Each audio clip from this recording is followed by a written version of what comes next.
G'day guys, welcome back to the channel. So today we're going to be doing the bonnet cable and the front ball joints on the Bonnet and barra finally. So basically said I'll do it in the last video and didn't get around to it. So due to buying the white BA and all that sort of jazz, so get it done today.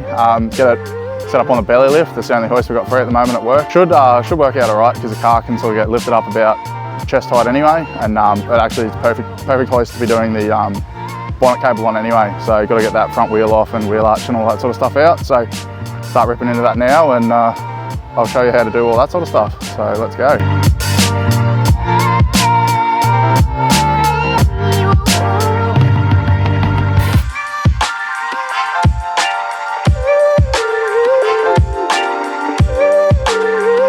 One of the tricks I've used over the years with these front ball joints is you chuck them in the freezer so they shrink.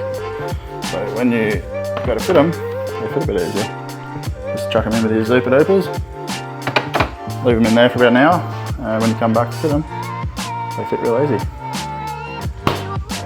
Alright, so we're doing a genuine Ford fuse box. Just didn't really know if there was any aftermarket ones. Oh, motherfucker. I've just noticed that's actually broken.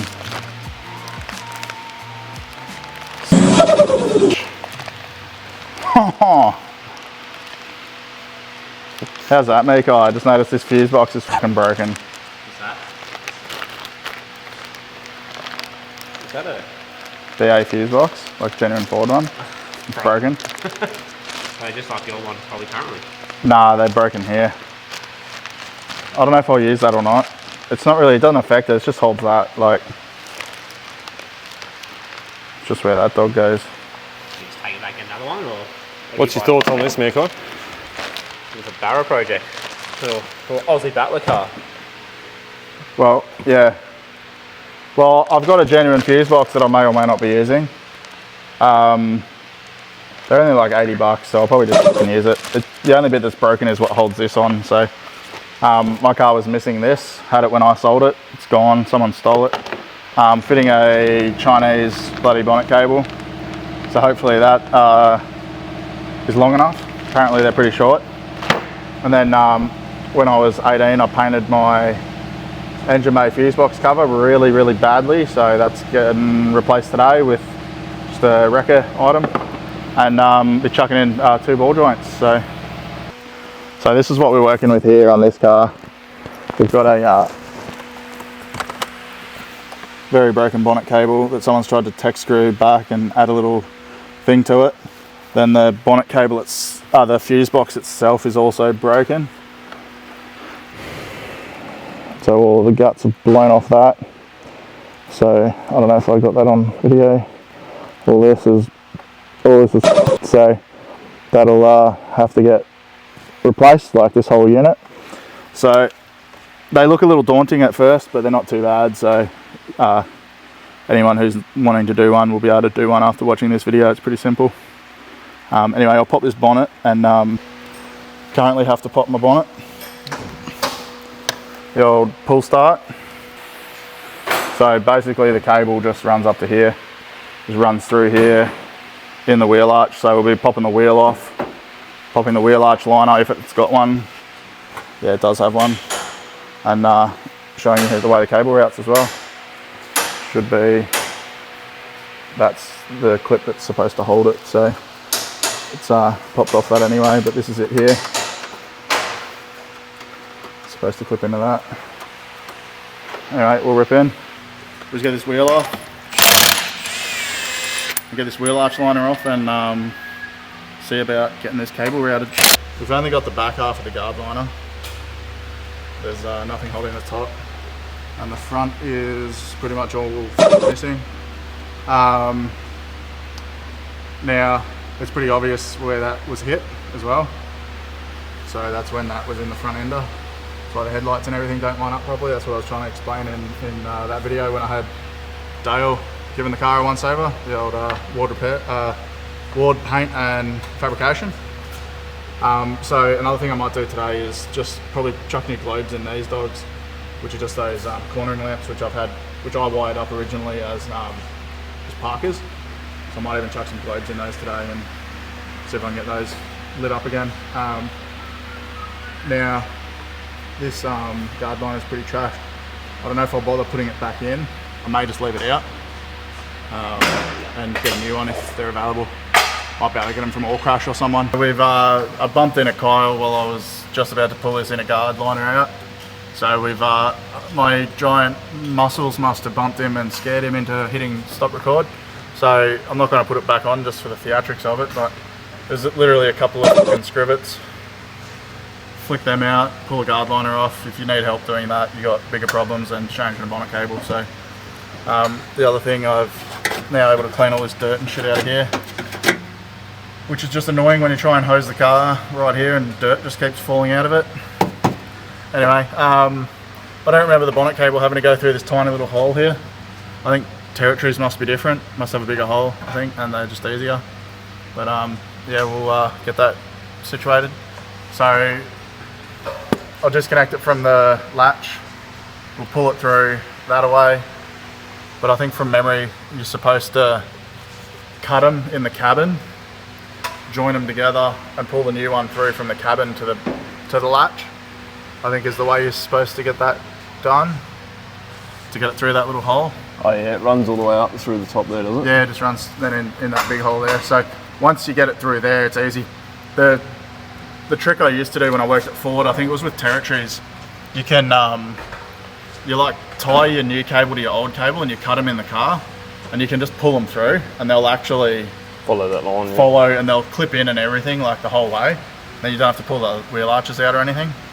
But I think BAs, because they go through that tiny little hole, you just got to pull the wheel arch liner out and do it properly. So I'll just start by routing that. So looking up here, it's going to be easier to remove this trim, I think. So that's just a case of undoing this trim first and then ripping that one out. So and we'll be able to see what we're working with a little bit easier. We're working with the tools we got. I can't be bothered going in the other room and getting a screwdriver, so we'll use this to undo these. They're pretty simple. Obviously you would use a Phillips set if you were doing the job yourself, but do what I want, you're not my real dad. Rip those dogs off. Yeet this. Just got a clip at the back. Throw that down there. Throw it in the back seat actually. Then technically I think you've got to pull this off first without destroying it, which I'm probably about to do. Just try and get my fingers under the trim. Again, that's pretty easy to destroy trim. Everyone always breaks that off, but if you're patient with it, you'll get it out. What do you reckon, Az? Yeah, not bad. Yeah, bloody, where's your sleeves gone, mate? There's the sun out. Ditch this door seal. Oh, there's some rust in there. Pull this dog off. Oh no, we're good. I was panicking. It's just the dash.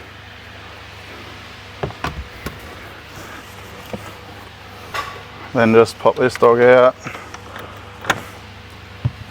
Now that'll pop out, but it goes bloody all the way into the back seat. So it's just gonna, can't be bothered completely pulling that right out. So we're just gonna go with twist it out of the way enough to be out of the way. This audio is probably awful because my microphone's on my bloody triple chin. I'm bending over it. That should now be out of the way enough to be able to do what we've got to do. So now we're situated down here, we can get a better look at this. So that's tucked in right behind the brake pedal. That's what I remember this being really annoying. So it's just got to go up to that grommet. It's not even installed properly anyway, but we're just going to pull that down a little bit.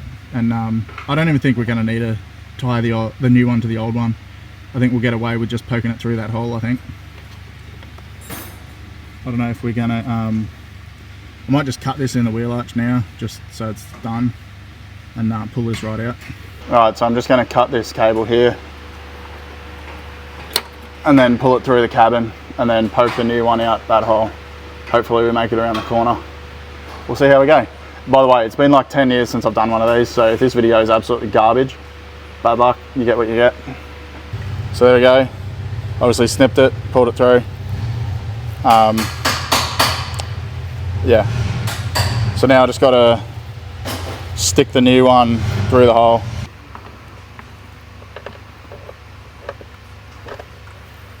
Oh, is that literally the only hole there is? Yeah. So it's just that one hole? The only hole that I can see in there. I thought we were working with two holes here, like a hole and then a corner and then another hole, but yeah, we'll just get that situated for now. We'll do final placement last, because obviously you've got to have this attached to the bonnet cable, to the fuse box, to set the length of all of that. So we'll just leave that dangling for now. We'll move on to changing the fuse box, I think. We'll do that now. I'm just going to put my mic here, so if the audio sucks, I do apologise.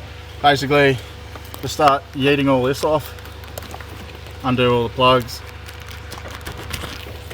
Then you've got bolts that hold it in,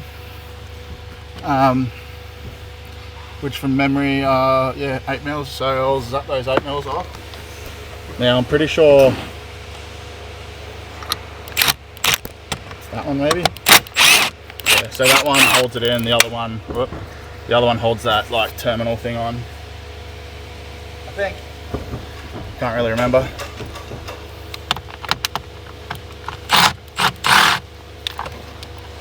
What do we got going on here? They're 10 mil, are they?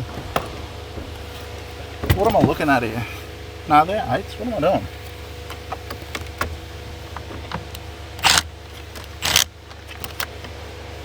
Is this 7 or something? First day on Earth, there we go. Might need just a little extension because they are just a little bit tricky to get. Yeah, my torch is on my bloody watch.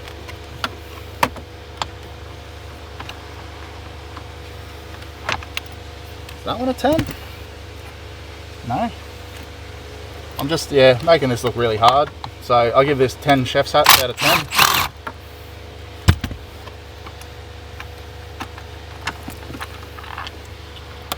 The watch is on again.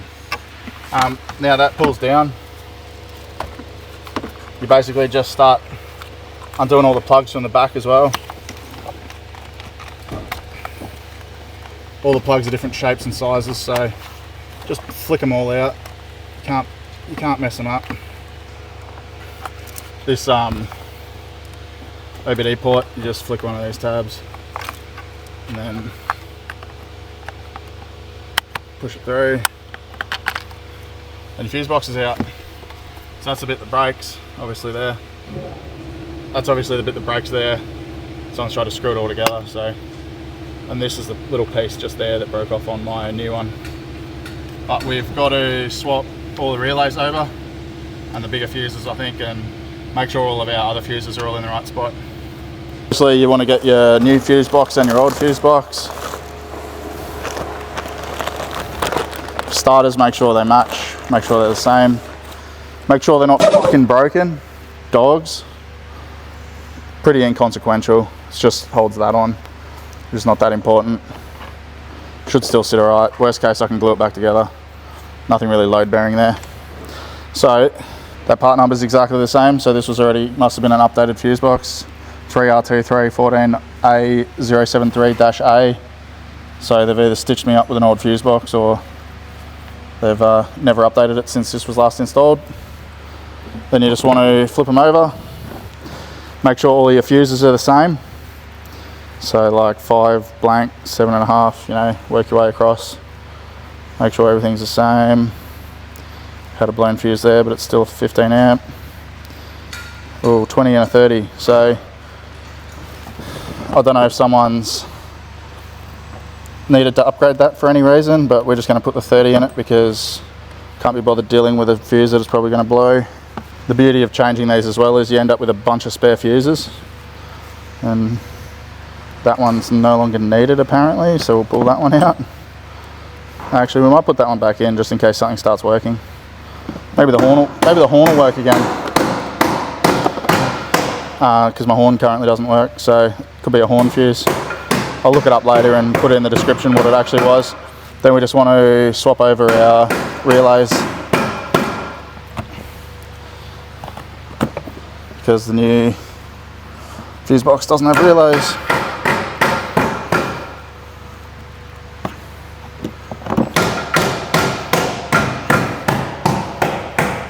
Hey, can you shut up? That's an endearing term mechanics use to talk to their fellow human beings. That C word he just dropped. We'll stick that. That, by the way, is the tool. I don't know, I'm sure you fucking know that. Great for pulling fuses. Better than needle nose pliers. She just lives right there. Might swap all the spares over just so we can fix it when it's broken down on the side of the road next week.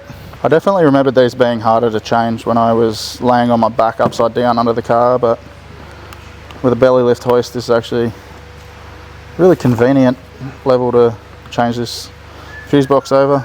Easy to get to the bolts, apart from me making it look incredibly difficult due to my politically correctness. We'll leave it at that. Now, believe it or not, the refittal is just the opposite of removing. Who'd have thought? So you literally just do the opposite of what we just done. Just reverse the Just reverse the polarity. I should put that in backwards just to mess with people. Then you just start putting all these dogs in. And as I said, they only go in one spot. So if it doesn't fit, you're sticking it in the wrong hole. Now, yes, there will be some like these that don't plug in. That is a phone kit. So we've got, I think it's either the phone kit or the auxiliary audio kit is fitted to this car. So that's they're like an inline thing, right? So you plug it in, it uses like that to go to the radio. Then this is like the phone kit or something. You know, it's like, so you can add, see they're the same. So you add the auxiliary audio kit and then the phone kit I think plugs into that one. The daisy chain. And then that is, I think that's just optional extra, or that ends up being the light. So we've got a light fitting here. You can screw a light bulb in. I don't know. Anyway, it doesn't matter. It's not fitted to this car, so plug that last dog in. Get this situated up here. Might switch my microphone to a different spot. Get that dog situated there. Use my short extension now. Make this look a little bit less hard to do. See how we go.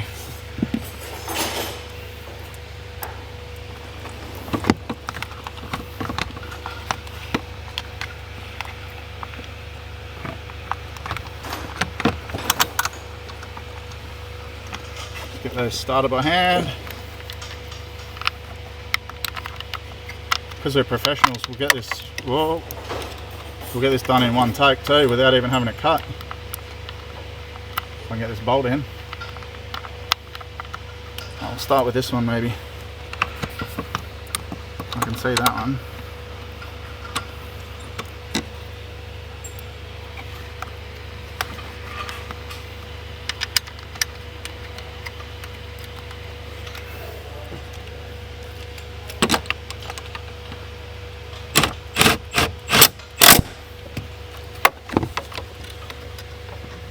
Yeah, that's so much easier. So probably like a 2-inch extension is all you really need. Not a bloody, what's that, 3 inches? That's about 3 inches. That's, yeah, 3 inches. What we're going to do is we're going to quickly check and see if my horn works now. No, alright, that's not a horn fuse. What we might actually do today is have a look and see if the car even has a horn, because I don't think it does. So now we can stick this further through. Try and get that grommet through the firewall. Might even have to get Kyle to pull the other end of it. And then might get this cable situated up in here. Where are we working with here?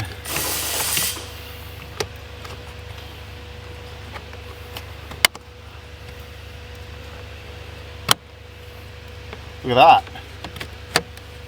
Wah, wah, wah. Wah, wah, wah, wah. Nice and solid. So we'll I'll get Kyle to go around in the wheel arch again and pull the grommet through so the grommet's actually in properly. Yeah, just gonna put this trim back in, which may or may not work well. This is a step-by-step procedure.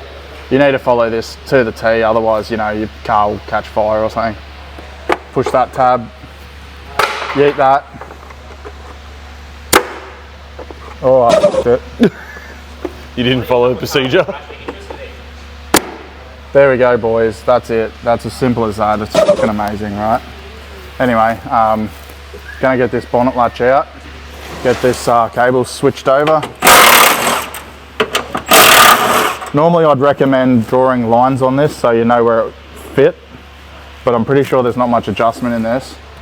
And even if there was, this car's that crusty, you'll be able to see where it's sat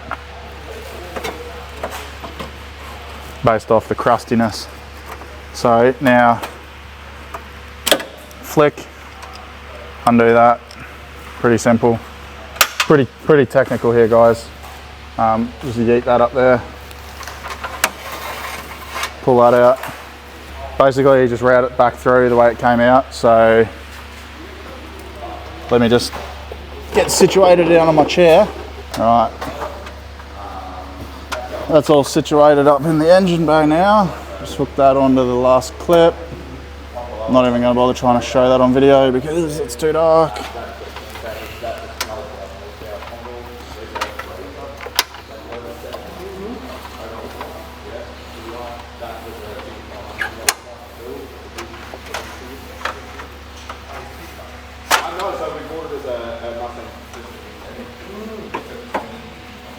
I think I might just whip this off real quick and see if that allows me to get into there a little bit easier. Can't really remember where this hole is. So obviously if your grill's broken like mine, someone stuck a little self-tapper in there. Ooh, there's the ratchet straps we kept talking about.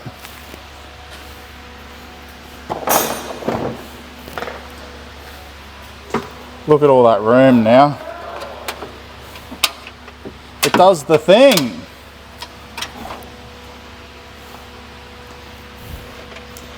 Hook her onto there. Pull her onto that. Do this back up.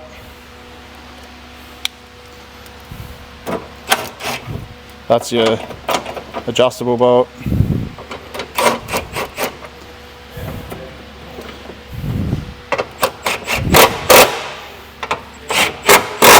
Yeah, it's about right. This whole rad support's bent anyway, so it probably wouldn't have made much of a difference.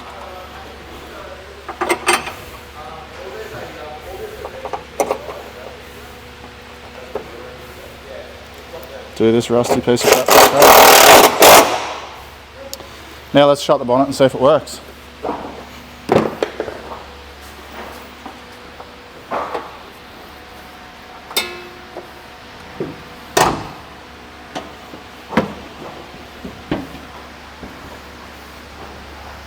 I think that was all wonky to start with, but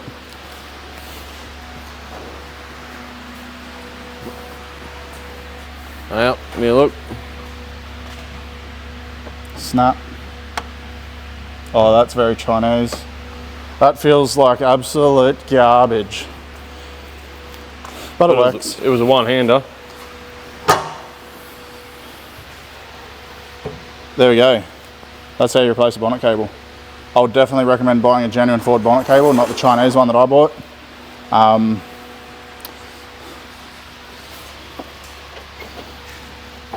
Nah, she'll be right. We'll just leave that. Worry about that another day. Right guys, anyway, so that bonnet cable's all buttoned up. I'm actually going to have to head home now and come back tomorrow. I'm going to be doing some stuff to the white BA as well tomorrow when I come back. And going to do this ball joints tomorrow as well on this one. So I'll get this guard liner put back in, put the wheel back on, drive this Falcon home, and tomorrow we'll be resealing the turbo drain on the white BA and doing the wheel bearings and doing the ball joints on this Falcon. So we'll This video will continue in 3, 2.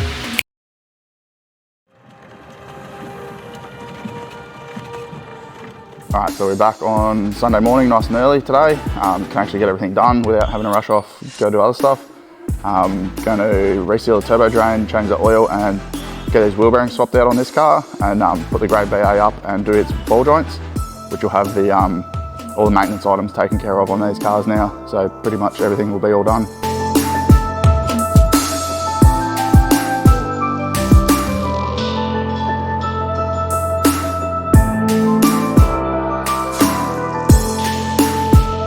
Best way to check these for play is basically sticking your bar in there. That's what she said. Going down. That right there is a wheel bearing. Now, what happens when the wheel bearings are the ball and socket in there, the weight of the wheel, like the wheel is held onto this piece and the car is pushing down on this arm. So that arm will pop out. That'll get stuck into the caliper, into the rotor, sorry, and it will pop out too. And the wheel goes that away into the guard. If you're traveling down the road, it goes that away into the guard, locks up, and then goes that away. And poleaxes the guard. So you said the don't wheel let them get bad. You said the wheel bearing. What wheel bearing? What are you talking to me, Donnie, you fucking drugger? Yeah. So just like doing a wheel bearing, you just want to take your caliper off. So this one's covered in cobwebs because this one was abandoned. That one's very tight.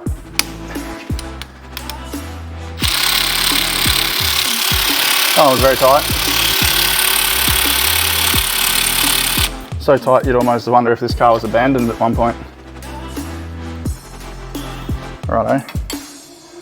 No need for that. Get on the bolt. Battery's starting to flatten on this too. We're not operating at peak performance.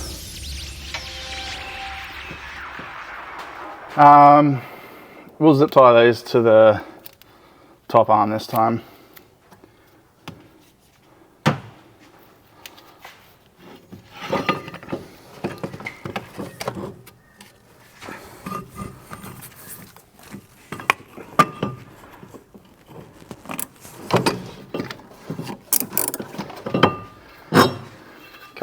Rotor off. So now we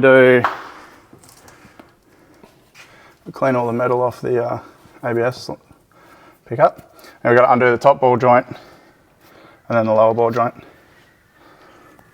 And we'll do the wheel speed sensor. Alright, so I don't think that's going to want to stick anywhere. No. Now basically once you've got the top off, you've got the ABS sensor out. The only thing left to do is get this.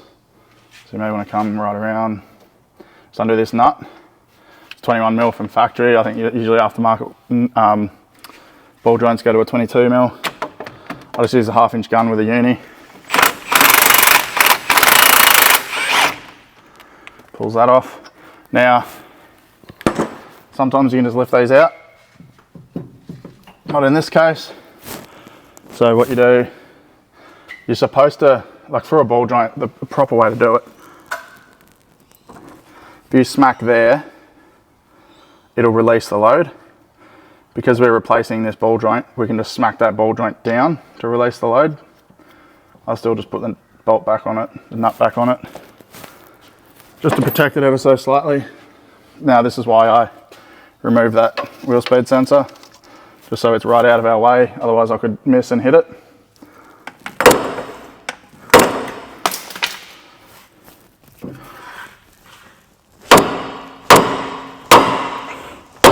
Yeah, so that's now free.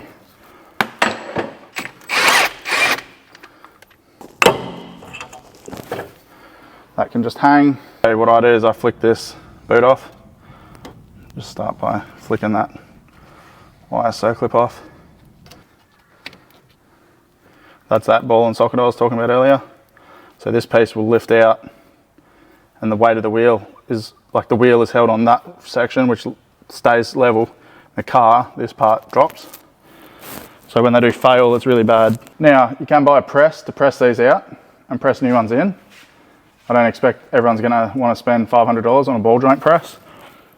I was almost gonna buy one just to make my life easier, and then I can use it later on other cars, but we're gonna go with the socket way. Have a 3/4 29mm socket, fits over that perfectly, and just another square to square socket. Now I'll have to drop the hoist so that I can get a better swing on the hammer. You basically belt the fuck out of that and that'll pop out. So you basically just want to get this into a position where you can really whack the fuck out of it.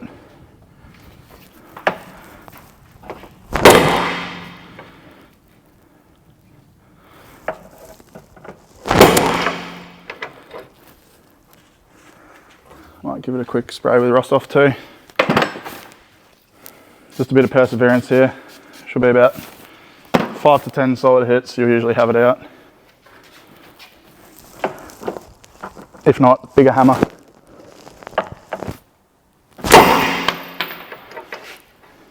That's gone.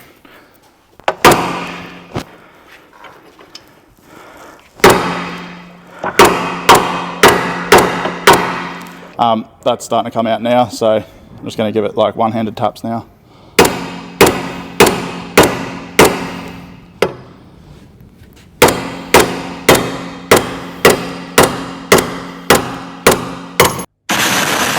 Out that comes. Now you've obviously got a bit of a crusty hole here. Just want to give that a light cleaning, just with a bit of emery tape. Nothing too extreme. You don't want to go boring that hole out. You can get oversized ball joints for these now. Given this car's only got like 120,000 Ks, I don't think it's had a set in it ever. So I'm not going to bother with oversized. You can also just get a little wire wheel and a drill as well. That'll do probably a better job than emery tape. That's about all you really need to do. Just take most of that rusty shit out of it. Now I've got the ball joints in the freezer from yesterday, so we'll go grab one of them.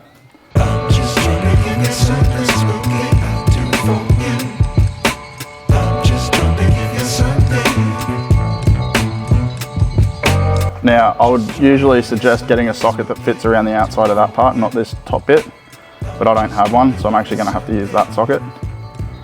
It's going to just have to do that. It may fuck this a little bit, so I'll judge as I'm going, see how bad it gets. Then we'll raise the hoist and we do the opposite of what we just did.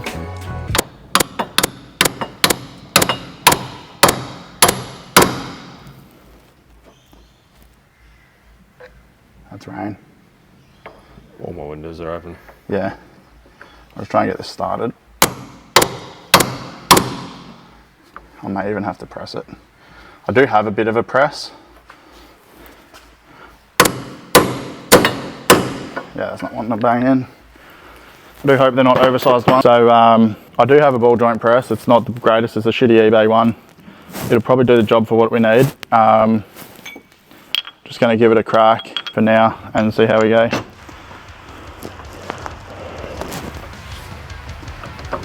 Now this ball joint press is a little bit, but this may work.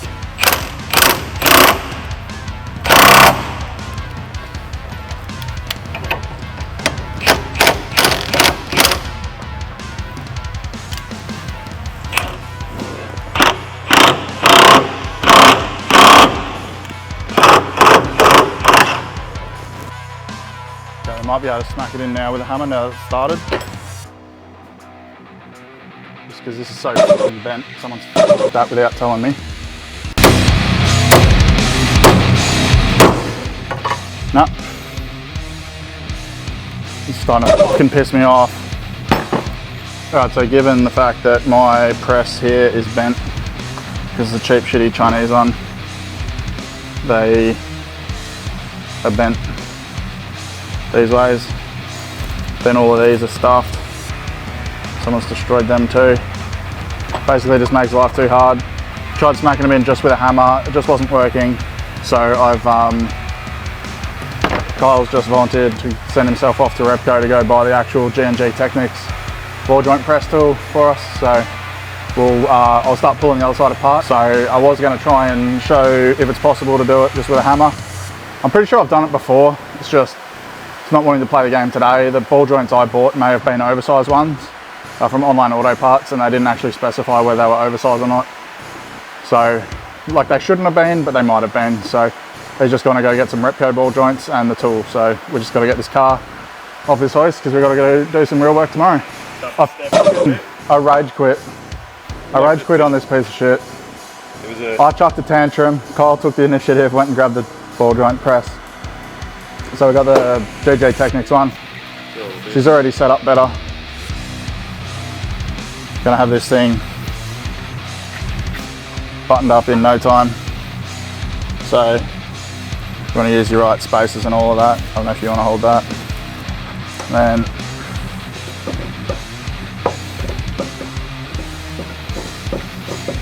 and no, I won't be using a rattle gun on this one. And when you actually use the right tool, you don't have to put them in the freezer. I believe you can rent these tools. Some workshops rent them out, or people on Marketplace. All right, that's pretty much home. Yeah, it's home. Just back her off. We're done. Would have saved me one tantrum earlier if we already had it. A lot of shops have got these. We just don't really work on many Falcons here, so we don't have them. Done. So I wasn't sure if the ball joints I had were oversized or not. So here's the stock one. This was the one. 49.12, 11. This is the one I was trying to fit. In a fit of rage, it's like 49.44. So that's got to be an oversized one. Because this one from, it's here somewhere, right in front of me. This is a Repco one, not from Online Auto Parts like the others. It's now going to make a liar out of me. Yeah, 49.2. So I'd say the other ones were oversized. That's why I couldn't get them in. They were never going to make it. So Griff's shit wagon, might chuck them in his shit wagon because I'm sure his ball joint holes are fucking slopping around. Anyway, we'll flick the boot off this one. Sort of got a bit excited and didn't flick the boot off the other one. Doesn't really matter. You can put them on with the boot still on. Because yeah, the other ones came out of the freezer and still couldn't even fit. And these ones just went in, obviously with the better tool, but they just went in straight away. Once you got your ball joints fitted, it's just the opposite of what you just done. So you want to get those up on there. Tighten the new nuts.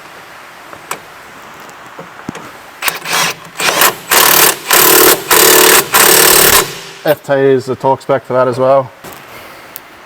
Whack your ABS harness back in.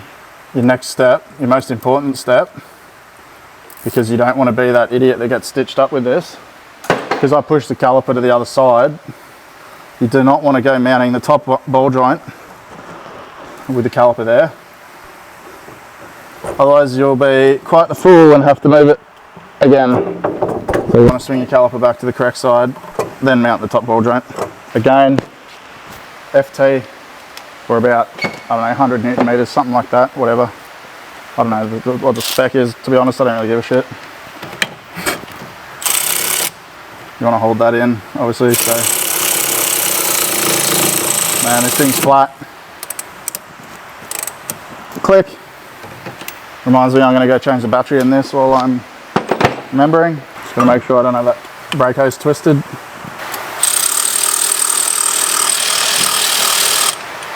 Put it on the bolt. Usually helps to up the bolt.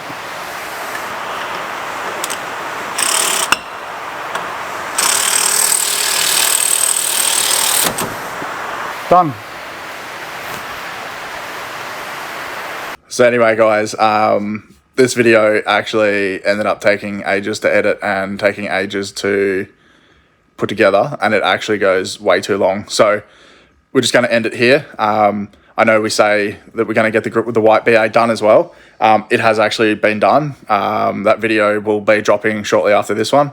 But this video, we're just going to have to cut it here because it's 40 minutes already. So thanks for watching, liking, subscribing, all that sort of jazz. I'll catch you on the next video, which will drop overnight. So see you then.